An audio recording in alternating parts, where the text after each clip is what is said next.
Hello, good afternoon, good evening, and good morning sa ating lahat. Kumusta po kayo? Tayo po ay dadapo na naman sa ating pang 9, pang siyam na araw sa ating 90 days challenge. At ang ating pag-uusapan ngayon ay ating syempre yung naka-assign po na ating topic every single day, di ba? Ang topic po natin ngayon ay by the way, ako nga po pala si Nel Tamayo, ang may-ari po ng page na ito, at ako po ay isang tatay ng 3 bata at nagwo-work po as a driver sa rent-a-car industry habang ako po ay iniraran yung aking online digital business. So, yun po yung isang maganda po doon na kahit na nandun po ako sa aking full-time job 5 days a week. By the way, ilang months pa lang po naman ako sa aking full-time job until now. Since nung nag-start po ako last year, ay masaya din naman habang inararan ko yung aking online digital business. So, ano po ba ang kumusta na po ang ating business so far? So, ang ating topic sa ngayon ay let's talk about your progress so far. Di ba? So, yun po yung ating topic for 9 days in our 90 days challenge. So, number 1 po, kumusta po yung pakikipag-communicate mo sa inyong mga sa mga tao, di ba? Sa iyong mga ka-business partners. So, okay naman po yung ating nangyayari ngayon so far, at marami-rami na rin yung ating mga natutulungan at nakakapag-umpisa na rin sila sa kanilang mga sariling business, kagaya po ng ating online business, di ba? So, yun po yung isang maganda doon dahil siyempre, since nung nag-umpisa po tayo dito sa business na ito ay marami na rin po tayong natulungan na nag-run ng kanilang business so far. Kaya yun yung isang magandang accomplishment natin dito sa business na ito, di ba? Di ba? Napakaganda yun. Yung kahit na hindi mo sila kilala, kahit na magka-iba-iba kayo ng lugar, ay nare-reach out kanila dahil nga doon sa automated system po natin na ginagamit na nag-work para sa atin 24/7. Na yung automated system na po na yun ay nag-work sa atin 24/7 kahit po na ikaw ay natutulog, especially po kapag yung nandoon po tayo sa ating mga full-time job, di ba? So yun yung isang napakalaging accomplishment po doon na marami po tayo natutulungan na ibang tao or ibang kaluluwa. Kaluluwa na ba't napunta tayo sa kaluluwa? So, yun po yung isang maganda doon. Yun yung masasabi po natin na napakagandang accomplishment po natin since nung nag-start po tayo sa business na ito, di ba? Kaya hindi po natin masasabi na walang nangyayari, di ba? Hi Ate Marilyn, kumusta po? Thank you for watching. Hindi po natin sila po pwedeng hindi alalayan kapag sila po ay nag-reach out sa atin dahil gawa nga po ng sila man din ay gustong mabago yung kanilang pamumuhay, di ba? Yung takbo ng kanilang buhay dahil maari po ay nahirapan na rin sila sa kanilang sitwasyon kagaya po ng nangyari sa akin noon bago po ako nag-jump in dito sa aking business.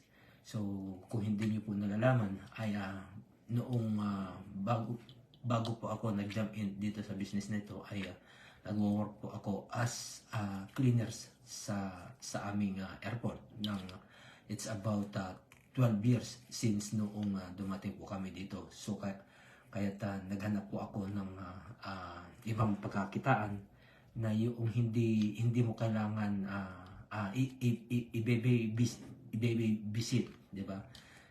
Kasi nga po, noong time po na yun ay talaga ba naman na halos hindi ko makita nagising ang aking mga anak at hindi ko man lang sila na ipamasyal ng mahabang panahon, di ba? So since noong nandito na po ako sa business na ito ay nakakapamasyal na rin po kayo na kami, nakakapagbakasyon na rin. But sa totoo lang, naka-schedule naman po yung aming bakasyon nitong July. Kahit yun yung isang maganda po doon, di ba? Yung unti-unti na po natin na tatamasahin or malalasap yung kagandahan na meron ka pong side hustle through online digital business. Kaya napakasarap, di ba? So, yun po yung isang accomplish na gagawa na natin since nung nag-jump in na tayo dito sa business nito. Pangalawa po ay yung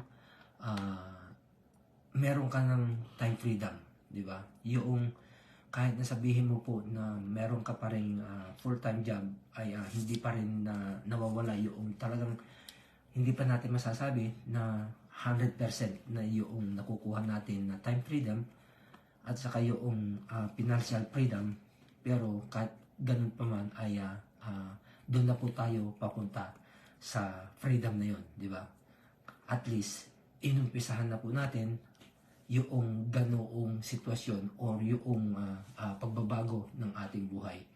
Ang masama po kasi doon yung nakikita po natin yung mga kapatiran natin na patuloy yung kanilang pag-asenso sa kanilang mga buhay na sinasabi din naman po nila yung paraan or paano sila umaasenso sa kanilang buhay. Ngayon, nasa atin na lang po kung hindi po natin sundan yung kanilang yapak kung paano sila umasenso sa kanilang buhay. Okay? So, yun po at unti-unti na po natin nakukuha yung freedom na ipinag-pray natin sa ating Panginoong Diyos na siya po yung nakakaalam at nag-ready sa atin kung tayo po ay okay na ba tayo na sumali sa ganoong bagay na pagbabago sa ating buhay, di ba? Kaya yun yung pangalawa na maganda dito sa kung saan ako nag-jump in na business. Okay? So, pangatlo po ay nakapagbawas na rin po ako ng oras. Yung pa rin po yung time freedom, di ba? So, nakapagbawas na rin po ako ng ibang oras sa aking trabaho. Bagamat meron pa rin po akong full-time job, pero kahit paano ay nabawasan yung oras na nakikipag-agawan yung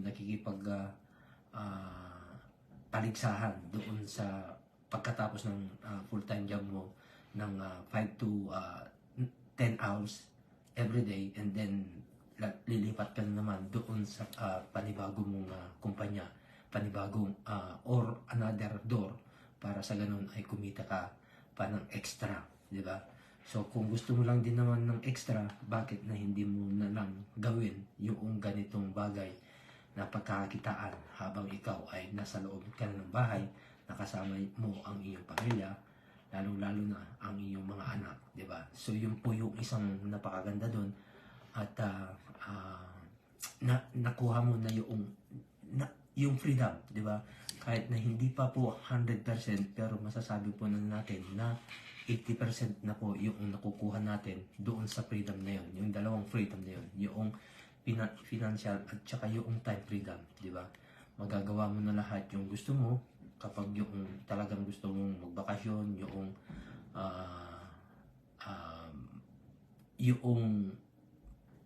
meron kang pagkakitaan habang ikaw ay tulog or namamasyal. Di ba? Hello po Ate Chris. Thank you for watching po ate. Kumusta po kayo? So, yun po yung nakuha na po natin. Yung tatlong bagay na yun. Yung unang-una yung nakatulong na po tayo, nakakatulong na po tayo sa mga tao na gustong mag-jump in dito sa ganitong klaseng business, at yung nakuha na po natin yung isang freedom na yung masabi na po natin na financial freedom, di ba? At yung pangatlo naman po ay time freedom, di ba? So napakaganda po yung nakuha po natin na result sa ginawa po nating pagtanggap ng business na ito, dahil hindi po natin akalain na ito palang business na ito ay makakapagpabago ng takbo ng ating buhay, di ba? Ngayon, kung gusto mo ring mangyari sa iyong buhay na yung mabago yung takbo ng iyong buhay, ay mangyari lang na i-reach out mo kami, i-reach out mo ako, at ako po mismo yung magtuturo ko sa iyo, at ako yung mag-guide sa iyo upang sa ganon ay ma-build mo rin or maitayo mo rin, mai-run mo rin yung inaasahan mong business sa iyong buhay, na hindi mo kailangan magbenta or kahit na anuman ay maaari kang kikita ng sabihin natin na extra income, pero kung depende doon sa kung paano mo patakbuhin yung business mo na ito, ay baka yung extra income na inisip mo bago ka nag-umpisa dito ay baka yun po yung pakakuhanan mo ng